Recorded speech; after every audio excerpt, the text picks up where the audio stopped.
Salut, c'est Addict Scrap et aujourd'hui je vous emmène avec moi au salon 100% Scrapbooking qui s'est tenu à Pont-Marly du 11 au 13 avril. Moi j'ai eu la chance d'y aller le vendredi 11 et j'avais vraiment envie de partager cette journée avec vous. Alors ce salon, il est organisé par Univers Créatif et honnêtement c'était un super moment. Bon, je ne m'attendais pas à ce qu'il y ait autant de monde, il y avait même pas mal de queues à l'entrée. Mais comme il faisait super beau et déjà bien chaud, c'était plutôt agréable d'attendre dehors. Et en fait ça m'a permis de discuter scrap avec Anne et Patricia que j'ai rencontrées dans la file d'attente. C'était super chouette.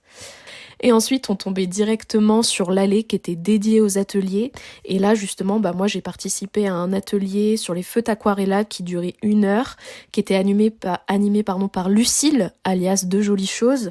C'était super sympa. J'avais une voisine que j'ai rencontrée qui s'appelle Sabine. Et franchement, on a bien rigolé toutes les deux. Donc, en fait, on apprenait à utiliser les feutres Tombow que, justement, j'avais acheté en déstockage au Géant des Beaux-Arts à Lille juste avant le salon. Donc on a fait des tamponnages, des dégradés, des tâches, enfin on a pris plein de choses et Lucille elle était vraiment adorable et très patiente. Juste avant d'entrer dans cette salle des stands, à côté il y avait un grand mur de création de page 30-30 où on pouvait s'inspirer, c'était super joli. Et ensuite direction les stands, l'espace encore une fois c'était super agréable, c'était bien aéré et il y avait surtout beaucoup de marques à découvrir. Moi j'ai beau graviter dans le monde du scrapbooking depuis des années, autant je fais du scrap chez moi et je connais quelques marques et quelques sites de vente en ligne, autant je suis toujours hyper contente de partir en fait en salon parce que c'est l'occasion de découvrir l'humain qu'il y a derrière ces marques et de découvrir des marques à proprement parler. Donc bien évidemment, je ne suis pas repartie les mains vides, donc je vais vous montrer tout ce qui m'a fait craquer. Alors d'abord, comme beaucoup je pense, j'ai pris le sac du salon qui était à 3 € et qui contenait 2 magazines, dont Culture Scrapbooking que j'aime beaucoup. Le deuxième ne m'intéresse pas plus que ça, mais il a des super belles photos donc je pense qu'il sera découpé et collé quelque part. Et ensuite, gros coup de cœur immédiat pour une marque que je connaissais pas encore qui s'appelle Dark Scrap. Et en fait j'ai adoré leur univers, j'ai discuté un petit peu avec la personne qui a créé la marque et franchement mais c'était trop beau, c'était un style justement, non c'est dans le titre, ça s'appelle Dark Scrap la marque, mais c'était vraiment du scrapbooking vintage, gothique, c'était magnifique. Vu que c'était le premier stand que je faisais, je suis restée raisonnable, j'ai seulement pris ces 2 cadres parce que j'ai beaucoup de mal à trouver des beaux cadres d'embellissement et une sorte de petit, je sais pas si c'est une breloque, enfin un petit truc en cœur là et voilà. Mais je les garde dans un coin de ma tête et je sais que si je refais un salon et qu'ils sont là, je les dévalise littéralement. Voilà. Et ensuite, sur le stand comptoir du scrap, j'ai trouvé un tampon clear qui était en promo et qui allait parfaitement avec ce que je venais de trouver chez Dark Scrap. Donc je me suis dit c'est parti, ça fait le combo.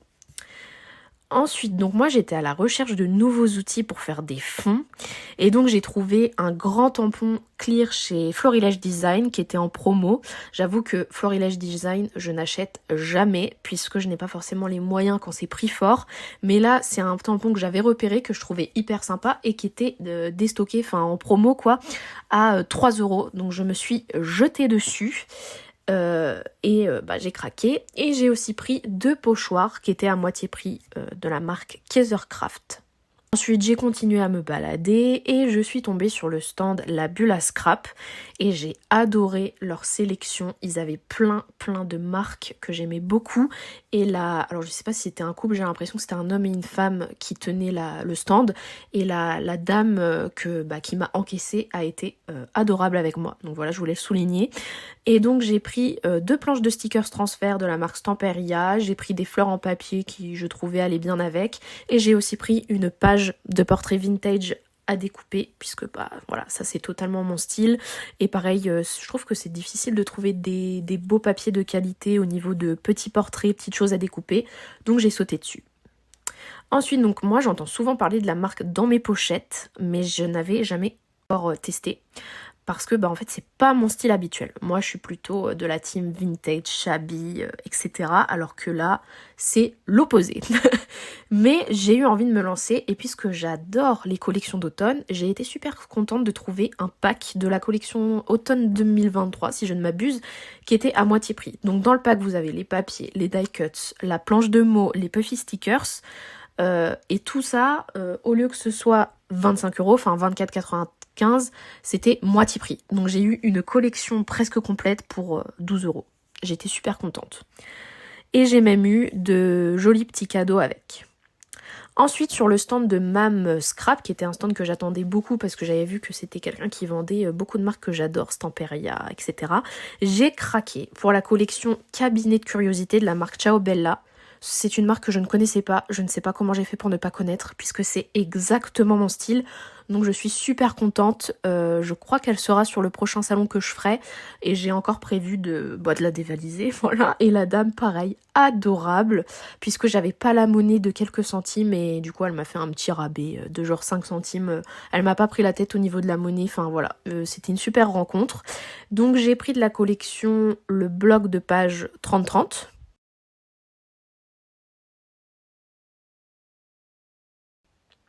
J'ai pris aussi un bloc de die cuts à découper qui est en format 21 x 30.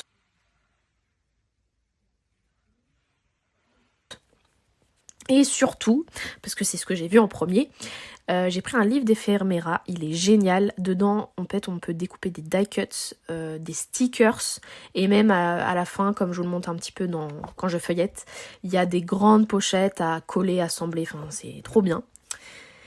Et pour finir, j'avais aussi besoin de quelques outils pratiques. Donc j'ai trouvé tout ce qu'il me fallait. J'ai pris une petite planche de coupe, c'était une marque espagnole si je ne m'abuse, ça coûtait vraiment rien. Ils m'ont offert même une petite carte là que j'ai mis en photo avec, trop mignon. J'ai pris un mini massicot et les lames de rechange, pareil, c'était sur un stand espagnol si je ne dis pas de bêtises. J'ai aussi pris les grands ciseaux Tim Holtz parce que moi j'avais les petits et là j'avais vraiment envie d'investir dans les grands parce que je trouve qu'ils supportent tout. Je leur fais pas de cadeaux, même les petits, j'ai découpé je ne sais combien de fois du double face, de la colle hyper forte et tout. À chaque fois ça se nettoie nickel, ça ne bouge pas, ça ne rouille pas. Et j'ai aussi pris des espèces de petits réservoirs pour la colle, parce que j'ai des tout petits embellissements et des trucs où je fais des grosses traces de colle à cause des embouts. Donc là j'ai pris des tout petits embouts. Et justement en parlant de grosses traces de colle, j'ai pris une gomme pour enlever les traces de colle. Et pour clore cette journée en beauté, je voulais vous parler de mon coup de cœur du salon, qui est la marque Victorian Scrap, que je ne connaissais pas du tout. Leur stand, il était magnifique, il y avait des créations qui étaient exposées, mais qui étaient juste sublimes. Et j'ai un petit peu craqué sur des petites choses chez eux, mais vu que c'était le dernier stand que je faisais, je n'avais plus de budget et franchement j'ai été dégoûtée parce que si je les avais vus avant, je pense que j'aurais pu faire beaucoup plus d'achats. Mais en tout cas, moi j'ai hâte de les retrouver au salon Heure en Scrap auquel j'aurai la chance d'assister les 13 et 14 juin et je sais que je ferai ma razzia là-bas. Vous aurez évidemment une vidéo du salon Heure en Scrap. Et donc voilà pour cette belle journée au salon 100% Scrapbooking. Moi j'espère que ça vous a plu cette vidéo et que ça vous donnera des idées ou que ça vous donnera envie d'y aller l'année prochaine si ça se tient.